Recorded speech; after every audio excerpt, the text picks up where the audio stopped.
Commentaire de saint Thomas d'Aquin sur l'Évangile de Jean, chapitre 10, suite. Seconde affirmation de la parabole. Jésus dit : « Moi, je suis le bon pasteur. Le bon pasteur donne son âme pour ses brebis. Or, le mercenaire, lui, qui n'est pas le pasteur, dont les brebis ne sont pas les siennes propres, voit-il venir le loup, il laisse les brebis et s'enfuit. Et le loup s'en empare et disperse les brebis. Le mercenaire s'enfuit parce qu'il est mercenaire et il n'a pas souci des brebis. » Le Seigneur donne ici le sens de cette deuxième affirmation de la parabole qui précède : celui qui entre par la porte est le pasteur des brebis. Après en avoir donné l'explication, il la met en lumière. Il explique cette proposition en disant que lui-même est le pasteur.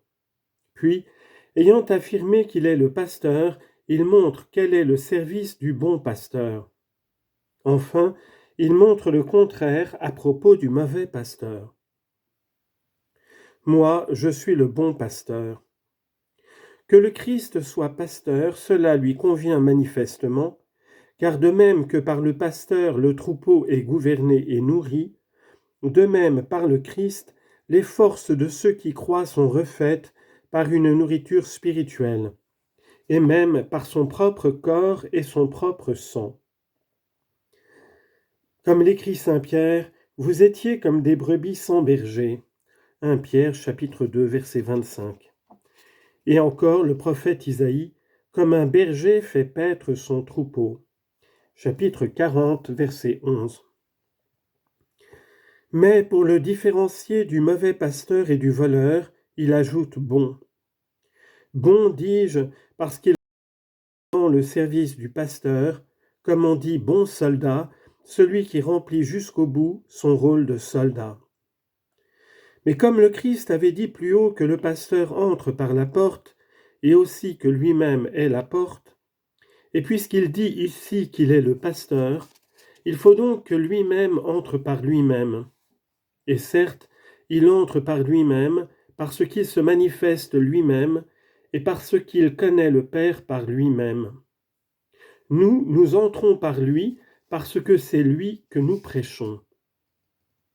Mais soyons attentifs au fait que personne d'autre que lui n'est la porte, parce que personne d'autre n'est la lumière véritable.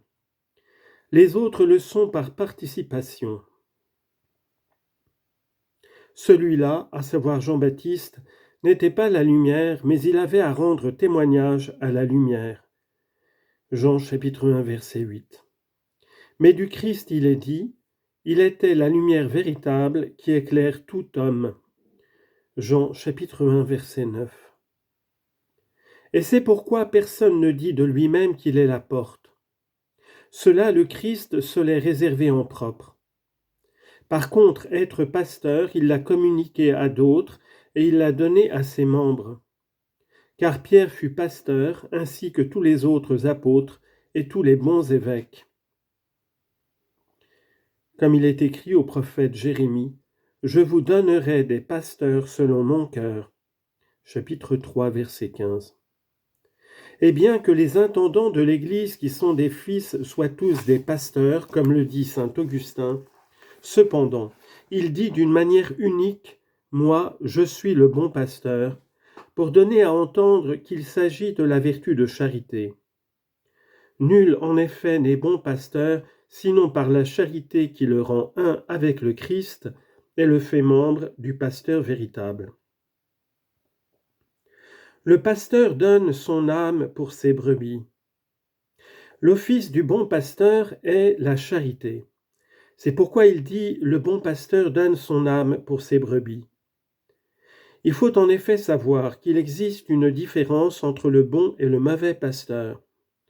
Le bon pasteur a en vue l'intérêt du troupeau, le mauvais son propre intérêt.